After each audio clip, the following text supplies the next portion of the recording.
In this video, I want to talk about the vertebral column and the bones that make up the vertebral column. The vertebral column is actually divided into different regions. We have a cervical region made up of 7 bones. We have a thoracic region made up of 12 bones. We have a lumbar region made of 5 bones. Then we have what is called the sacrum, which is actually 1 bone, but it was 5 bones that fused. And then we have a coccyx, which is 4 bones that have fused into 1 bone. So the different regions of the vertebral column: cervical, thoracic, lumbar, then sacral, and coccygeal. Now from an anterior view, I want to describe just a few features of this vertebral column. Almost all vertebrae, but not all, have what is called a body. So we can see the bodies of the various vertebrae in this anterior view. And then laterally we see projections on either side known as transverse processes. We will talk about transverse processes individually in just a moment.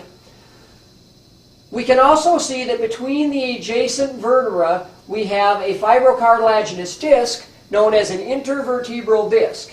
Intervertebral disc between all vertebrae except, of course, the fused sacrum and coccyx. Although there were intervertebral discs there originally, but when the fusion occurred we ossified those as well.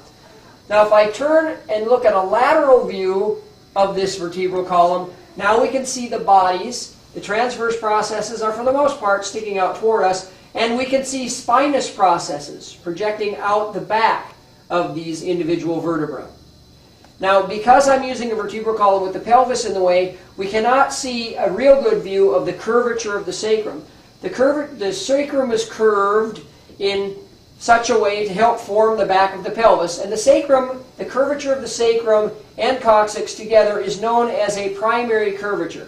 That is a curvature that is there at birth.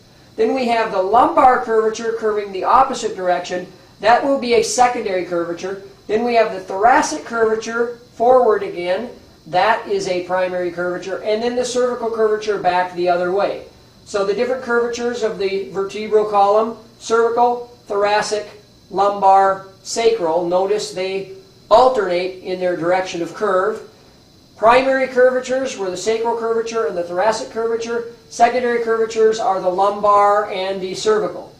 One other thing I want to point out on this vertebral column before we look at the individual bones is best seen here in the thorax and lumbar region, although it is also in the cervical region. Between each adjacent vertebra, because of the notch on the inferior surface of one vertebra and a notch on the superior surface of the other vertebra, we are left with a foramen. This foramen between every set of adjacent vertebrae is known as an intervertebral foramen. The intervertebral foramen is for the passage of the spinal nerve from the spinal column out to the rest of the body.